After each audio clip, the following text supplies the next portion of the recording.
Herzlich willkommen zu einem neuen Banjo-Lesson. Ich habe mir heute das Stück von Earl Scruggs rausgesucht. Es heißt Flint Hill Special.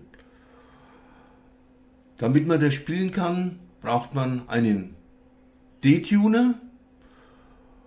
Ich erkläre es dann hinterher, nachdem ich es vorgespielt habe. Bis später.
Da haben wir eine Graphitstange. Ich versuche jetzt etwas abzukratzen, habe ein Tuch drunter gelegt, damit nichts schmutzig wird. Und ich fange jetzt mal an. Eine mühsame Sache da.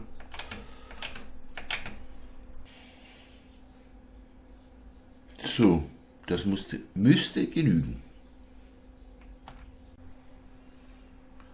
So, jetzt habe ich das Banjo abgedeckt, damit nichts schmutzig wird.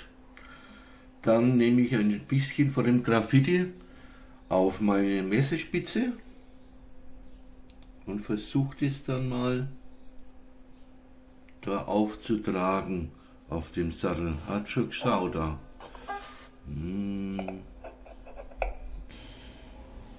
Jetzt aber.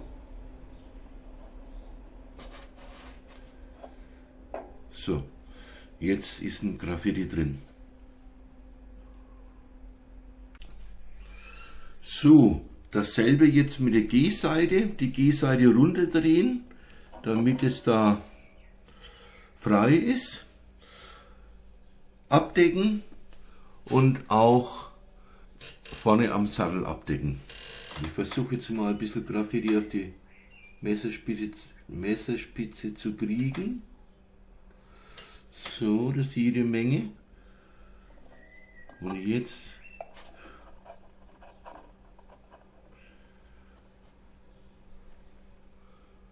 du bist da rein. Ja, jede Menge. An dem Steg und vorne am Sattel natürlich auch.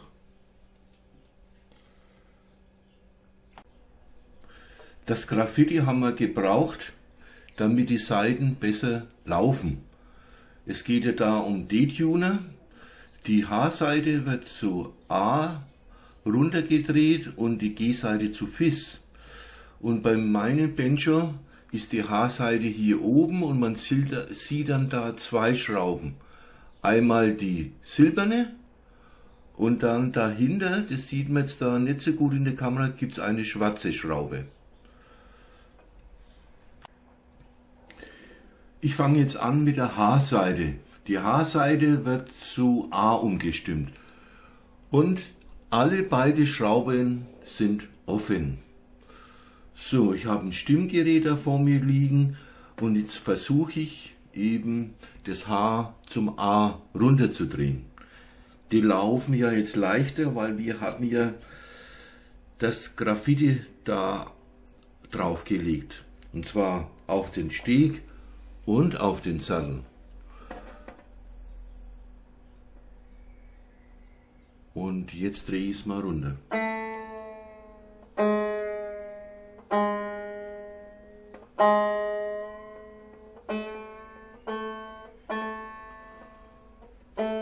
So, das ist ein A.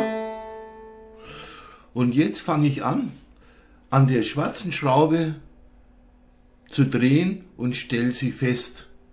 So, nach rechts rum. Jetzt ist das justiert, dass das A eben ein A ist.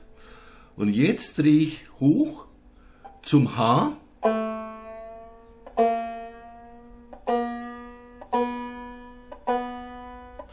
Das ist jetzt unser H.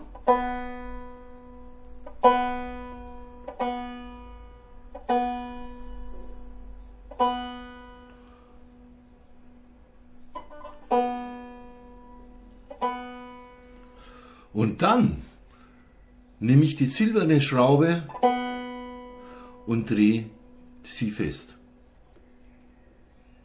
So, jetzt. Und jetzt, wenn ich die Mechanik nach unten drehe, dann ist es das A. Und wenn ich raufdrehe, ist es das H. Toll! Und dasselbe muss man dann bei der G-Seite machen. Ich mache es auch nochmal vor. Ach ja, wenn es dann umgekehrt geht, dann muss man zuerst die silberne Schraube loslassen und dann die schwarze. Umgekehrt. So. Ich bin jetzt bei der G-Seite. Das ist ganz normal das G. Und das G muss also zum Fis werden. Also drehe ich runter zum Fis.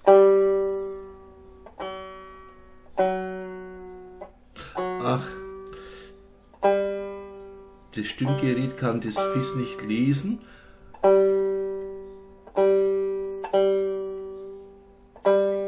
Also nehme ich den vierten Bund auf der D-Seite. Das ist ein Fis.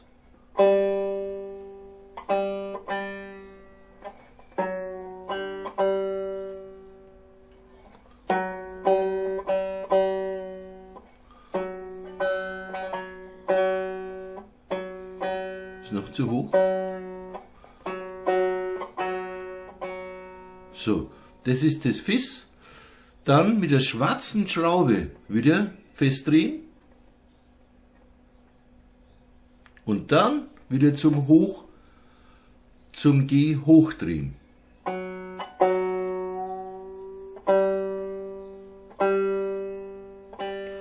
Und wenn wir das haben, mit dem Stimmgerät, dann die silberne Schraube festdrehen. So, das ist ein Schneckengewinde. Jetzt hat sich das gemerkt. Hat es sich das gemerkt? Vom Fis zum G. Wenn ich jetzt runterdrehe, dann bin ich beim Fis. Und jetzt bin ich beim G. Allgemein, wenn man jetzt die Runde drehen würde, dann ist es eine D-Stimmung. Und ich kann das ganz schnell wieder zur G-Stimmung machen.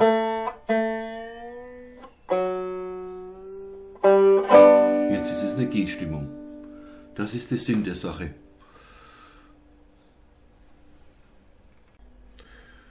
Übrigens, das Flint Hill Special, das ist die Range, in dem der Earl Scruggs aufgewachsen ist. Mit seinen Eltern und mit seinem großen Bruder und auch eine Schwester hatte er.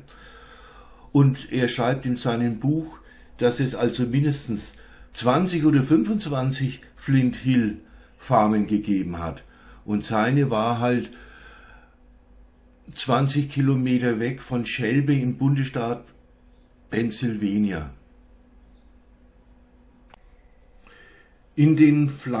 Bei dem Lied Flint Hill Special geht es also mit einem D-Tuner los. Die habe ich eingestellt.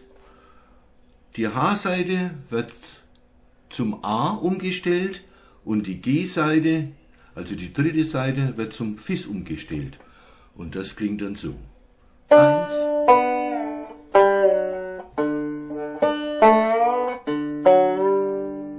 Nochmal. 1.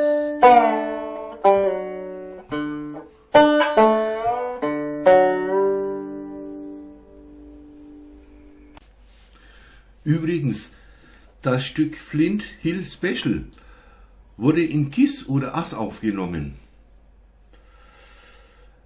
Jetzt kommt vielleicht jemand auf die Idee und sagt, ja gut, dann setze ich da einen Capotaster am ersten Bund und nehme die Capuchine auch am ersten Bund. Das ist natürlich grundlegend falsch, denn wenn ein Capotaster montiert ist, kann ich die D-Tuner nicht nutzen. Ich kann die D-Tuner nicht nutzen, wenn ein Capotaster dabei ist, denn das beißt sich alles. Der Capotaster muss das halten und dann dreht die D-Tuner hin und her. Das ist nichts. Wenn jemand das in Gis oder Ass-Dur spielen will, keinen Capotaster nehmen, keine Capuchine und man kann das Problem nur so lösen, dass man die ganze Stimmung um einen Halbton erhöht. Also die D-Seite wird zum Dis, die H-Seite zum C und so weiter. Und dann kann man ganz normal mit den D-Tunern arbeiten. Aber wenn ein Capotaster dabei ist, geht das nicht. Um das alles zu vereinfachen, habe ich die Nummer natürlich einfach in G aufgenommen. Also ich habe nicht höher gestimmt. Falls ihr das Stück spielen wollt, ist da unten ein Link und da kann man sich die Tabulatur downloaden. Auf die Slides, Hammer-Ons und Pull-Offs gehe ich in diesem Video nicht ein. Ich habe dazu ein anderes Video gedreht oder andere Videos, die blende ich oben bei der Infokarte ein. Und dann möchte ich noch sagen, ich benutze die D-Tuner von Schaller. Die haben damals alle beide, also für die H- und für die G-Seite, 98 € gekostet. Das ist verhältnismäßig günstig, denn die Amerikaner verlangen doch $350 oder Euro, ich weiß es nicht mehr genau. Ja, das war's. Wenn es euch gefallen hat, gebt mir einen Daumen nach oben, es würde mich freuen. Und dann wieder mal bis zum nächsten Mal. Ciao.